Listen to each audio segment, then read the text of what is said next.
We all have all the results right here. This is Live in HD. Your daily Iowan TV election analysis starts now.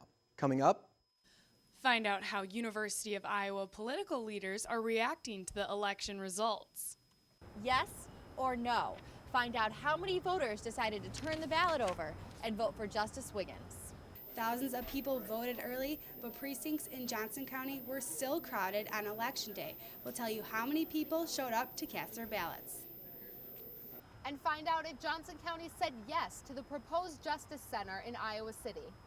See how accurate the Hawkeye poll was in predicting the 2012 election. And I'll tell you about Iowa's 2nd congressional district race between incumbent Dave Loebsack and opponent John Archer. Good morning and welcome to a very special Daily Iowan TV political analysis show. I'm Ryan Jones. and I'm Reed Chandler. Americans cast their votes and made many choices Tuesday night, but the most important issue was who should be president. But here in Iowa, we had many votes ranging from the U.S. House of Representatives to bond referendums. We start this morning with recapping how Iowans voted. And after the state of Iowa was called in favor of President Obama, the race officially ended in the president's favor. The race ended up with President Obama gaining 303 electoral votes over Governor Mitt Romney's 206. The U.S. House District 1, Democratic incumbent Bruce Bailey won against Republican candidate Ben Lang with 57% of the vote against 42% for Lang. And Congressman Dave Loebsack won U.S. House District 2 with 55% of the vote against Republican challenger John Archer. House District 3 had two incumbents against each other because of Iowa's new redistricting changes. Republican Tom Latham won 52% of that vote. Democrat Leonard Boswell received 44% of the vote. And Steve King beat out Christy Vilsack with 53% of the vote in U.S. House District 4. Iowa voted to retain Supreme Court Judge Wiggins with 54% of that vote. And the Johnson County Justice Center needed to reach a supermajority of 60% to begin construction. The proposal fell just under that at 56%, and it will not be built. And finally, Lynn County residents will pay more for their landlines in order to provide for a better 911 service with 57% of that yes vote. And now we'll take a deeper look at which direction states went last night. As the results rolled in, each state took their turn flipping into the blue or red. Those two colors represent red for Governor Romney or blue for President Obama. But the swing states had the limelight Tuesday night. 7 of the 9 swing states went blue for President Obama. Obama surged ahead when he claimed Iowa and clinched the victory with key state Ohio. He grabbed both states with just over 50% of the vote. The first of the battleground state results came in from New Hampshire, giving President Obama the first 4 swing state electoral votes. Obama also went on to win Wisconsin, Virginia, Colorado, and Nevada. The final decision came moments after Ohio turned blue and gave the president 18 more electoral votes. Although Governor Romney held on to North Carolina, Florida is still up in the air. Governor Romney also took a strong lead early in the night with the popular vote, but President Obama caught up to him later on, making the turnout somewhere between 56 and 59 million. And while the majority of the focus was on our next president Tuesday night in eastern Iowa, we had an equally important race, the race between incumbent Congressman Dave Loebsack and Republican challenger John Archer. We'll turn now to Daily Iowan TV's Christina Targos, who has the numbers and the key issues in this congressional race. As the numbers began to roll in, one thing was clear, and that was the re-election of Congressman Dave Loebsack. He ended up winning the House of Representatives seat for Iowa's 2nd congressional district with 55% of the votes, while his opponent John Archer only received 42% of the votes. This will be Congressman Loebsack's 4th term in office, but in order for him to keep this seat, he was literally forced to move. Iowa's 2nd congressional district used to consist of the area in yellow. It was redone after the 2010 census. This changed the number of counties that make up the 2nd congressional district from 15 to 24, and also changed the boundaries. In order for Congressman Loebsack to stay in the 2nd congressional district, he had to move from Lynn County to Johnson County, and he wasted no time in getting to know his new surroundings. It's a new district, but over the course of the last year plus since we've known about the district, I've been getting around over to the Quad Cities lots of times. By doing this, he also avoided a primary election against his colleague Bruce Braley, allowing both of them to stay in office. Creating jobs and building a stronger community were key issues in this race, especially for Congressman Loebsack. He talks a lot about his background. He feels that having grown up in poverty helps him to relate to the average ordinary Iowan. His idea is that a good education will lead to a good job. This helps fuel the fight for better education systems. I see the link between education and jobs, education and economic development. And moving forward, we have to continue those investments. But even with a good education, a job is hard to find when a majority of them are outsourced. Loebsack's campaigning also focused on bringing more jobs back home.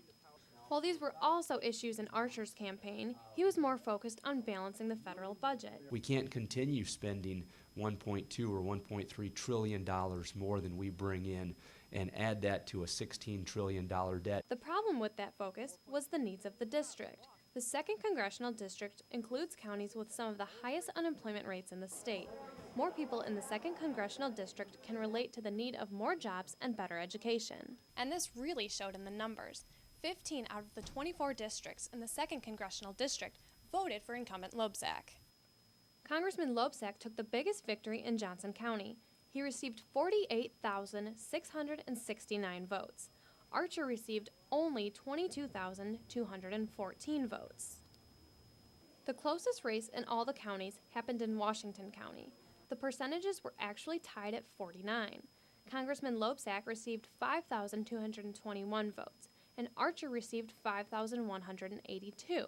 That's a difference of only 39 votes. But most of them were not that close. Only 10 counties had a race where the candidates were separated by 5% of votes or less. And with this re-election of incumbent Loebsack, the Republicans will not have a shot at his seat again until 2016. Christina Targos, Daily Iowan TV. And Iowa voters decided to retain Justice David Wiggins, He's an Iowa Supreme Court judge who was part of the unanimous decision to legalize same-sex marriage in the state back in 2009. Since that decision, the issue has brought in thousands of dollars from out-of-state conservatives campaigning to kick Wiggins out of his position. Daily Iowan TV's Rebecca Hager tells us more. Among the political signs that decorate the Iowa countryside are 2 signs representing a vote that was never meant to be political.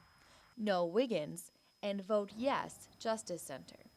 Spearheaded by conservative Bob Vanderplatz, groups from within Iowa and out of state have been pouring money into an unsuccessful anti-Wiggins campaign. Freedom is an issue for all of us. I'm an Iowa mom and I'm concerned about activist Judge David Wiggins.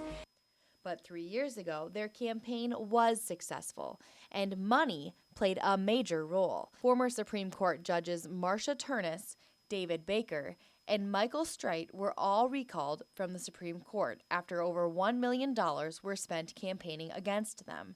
This year, over $200,000 was spent against Judge Wiggins, and less than $150,000 were spent by groups supporting him. Money is free speech. So, U.S. Supreme Court, said that it's constitutional to pour as much money as you want. Vanderplatz claims that it's not about merit. Guys, this is not about protecting an institution. This is about defending a constitution. But UI law professor Bill Hines disagrees. It's awful hard for me to give much credence to the argument that this isn't about the Varnum case, it's all about Justice Wiggins.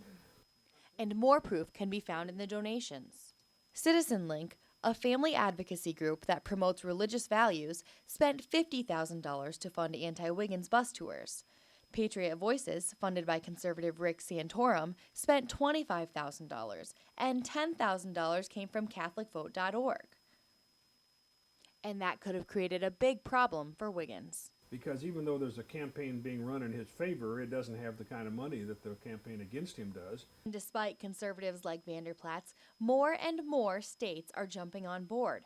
After last night's election, a total of 8 states offer marriage licenses to gay couples. The Iowa Supreme Court was one of the first to legalize gay marriage in 2009. And with or without Justice Wiggins, that's not likely to change. Same-sex couples can come here to the Johnson County Courthouse with just an application, an ID, and a little bit of cash to get their license. But what could change is the future of the Supreme Court. It just interjects too much political background into the decision as far as I'm concerned, and it makes it harder to get the best people to agree to be judges. Rebecca Hager, Daily Iowan TV. The possibility of breaking ground on the Johnson County Justice Center was a hot-button issue leading up to the election. Last night, the people voted and declined against a new Justice Center. Daily Iowan TV's reporter Anna Theodosis takes a deeper look into the issue. Residents of Johnson County sounded off on Election Day on whether or not they wanted to see a new Justice Center be built. I'm standing behind the Johnson County Courthouse. The public has voted and they have said no to a new Justice Center. If they had said yes, it would have been built behind me where there is currently a parking lot. The results came in around 10:30 last night. 35,403 people voted yes for the proposed Johnson County Justice Center. That means 56% of voters said they wanted to see the center be built. But in order for the bond issue to be approved of, 60% of people needed to vote yes. So what does this mean? Johnson County Courthouse officials are planning to move forward after looking at their options. I spoke with Johnson County Attorney Janet Linus Monday morning about the possibilities of a loss on Election Day. Clearly, we'll be disappointed if that's the outcome, but we'll have to manage in some way. I think that we'll have to be looking at things that are going to be maybe even more drastic that people aren't going to really like in terms of really delaying court hearings, et cetera, even longer. I feel sorry for the people who want to get divorced and have to wait for 2 years to be able to get a court space to be able to do that. Linus said on Monday that if the bond had not passed, many areas of concern would be affected. Right, I think that's going to be up to the Board of Supervisors exactly what will happen. Clearly the needs are not going to go away if there's a no vote. We will be shipping inmates outside of Johnson County. We will be spending a lot of Johnson County taxpayer outside of Johnson County, and we'll continue to have the security and safety needs that we have in the courthouse. Right now, trials, as I've said, are being continued because we don't have adequate courtrooms. And unfortunately, that's going to mean for a lot of participants in the legal justice system that they're going to have their cases delayed even longer. So I think the Board of Supervisors and the Criminal Justice Coordinating Committee will get to work and try to figure out where we go and what our next step is. If the Justice Center had passed, it would have been built within 3 years and cost $48.1 million. Anna Theodosis, Daily Iowan TV. And although many Iowans took advantage of early voting opportunities, thousands of last-minute voters made their way to the polls on Tuesday. Daily Iowan TV reporter Alyssa Bergamini has more on voter turnout in Johnson County before and after Election Day. It was a rainy start for voters in Johnson County on Election Day, but that did not stop voters from packing the polls. After months of debating, campaigning, and fundraising for this year's election, it was America's turn to voice their choice. But this year, all eyes were focused on the battleground state of Iowa, and the early voting numbers proved just that. Monday night was the final night early voters could cast their ballots. And the results? Over 46,000 voted early. This is a large increase compared to the early voters in 2008 and 2004. Early voting in the state for this year was more than 673,000, a jump from 2008's numbers, which was just over 481,000. Johnson County had the highest number of early voting in the state, making it more convenient for voters to vote on Election Day. I chose to vote today because it's my first presidential election, and I wanted to have the experience of the first day on the actual election day. CNN reporter John King tells us who impacts Iowa during the race. The Democrats always make a bigger push, especially in this state. They always make a bigger push than the Republicans, but they're making an even bigger push with a focus on the younger voters. And King was right. The younger population felt part of this year's election. But some young voters might have been sleeping in because earlier Tuesday, some precincts had a shockingly low turnout. It started very slow. I think we had 7 voters the first hour, and then it's picked up since then. The polls closed at 9 and the final ballots were in. The grand total of voters in Johnson County came just under 75,000. 31% or around 23,000 voted for Republican Mitt Romney. And on the other hand, 67% or just over 50,000 voted to re-elect President Barack Obama. Compare this to 2008 when the total number of voters was just over 73,000. Obama led with 70% of the votes and McCain with only 28%. The race is over, and along with America, Iowa chose Obama, the state that propelled him in 2008. Alyssa Bergamini, Daily Iowan TV. If we take a step back from looking at how Iowans voted, we can see there were several key demographics in this year's election that helped lead President Obama to victory. Taking a look at gender, Obama, he won with women taking a 12-point lead over Romney. Unmarried women especially favored Obama by almost 40 points. Now, we already knew from polls that Romney did not have as high a favorability with women, but he did take the lead over the president in men by 8 points. In terms of race, Obama strongly outperformed Romney in blacks, Hispanics, and Asians. These 3 wins may have been the key to victory. Of those 3, it's important to note back to the Obama campaign's heavy focus on the Spanish-speaking community. We're going to give you an example by playing this clip from one of his ads. En los jóvenes conocidos como los Dreamers, veo las mismas cualidades que Michelle y yo tratamos de inculcar en nuestras hijas.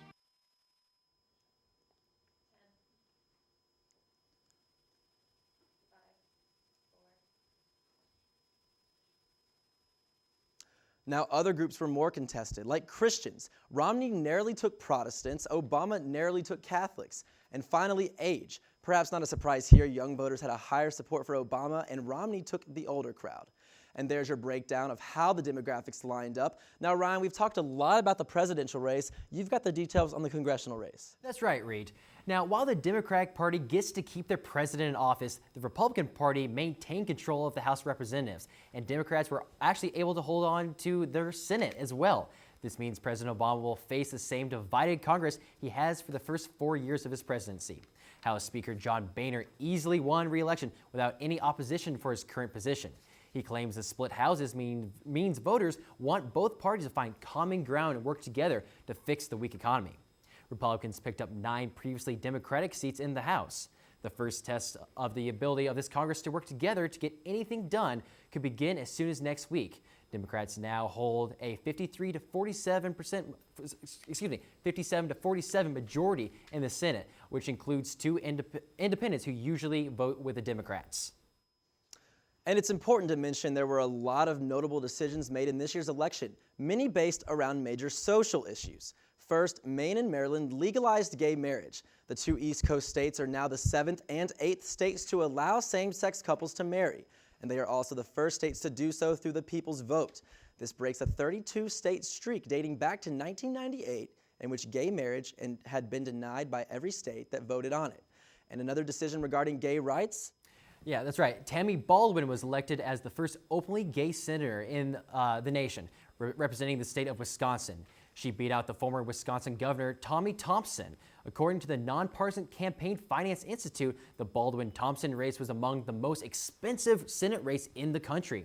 Outside groups spent around $40 million, and the 2 candidates raised more than $20 million in total. And to add to those first, Colorado and Washington are now the first states in the nation to legalize recreational marijuana use. 21-year-olds are now allowed to possess an ounce of marijuana. This could potentially generate millions of dollars in revenue for the 2 state governments. And voters approved legislation to legalize medical marijuana in Massachusetts last night. They are now the 18th state to allow marijuana for medical reasons. And predicting major election weeks in advance requires commitment, patience, involvement with the community.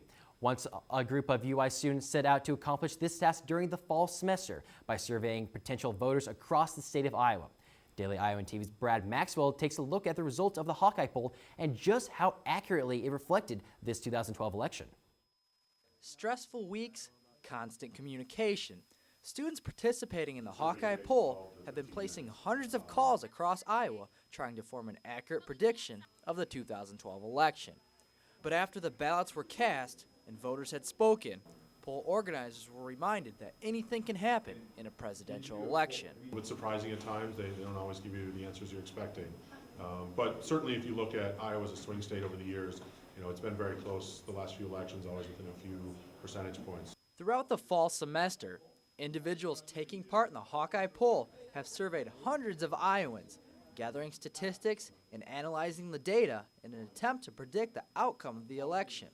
But the final press release given merely a week before the election showed surprising results. Our results show Romney up by a little bit less than a percentage point, with a margin of error of about 5.6 percentage points.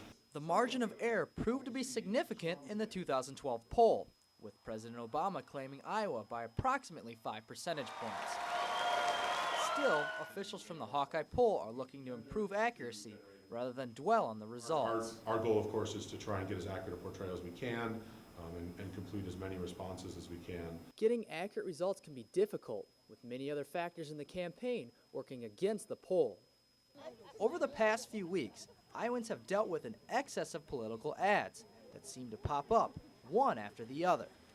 Despite the constant burden, Professor Boehmke says students were fairly successful in their telephone surveys. People are often very interested in talking about political issues.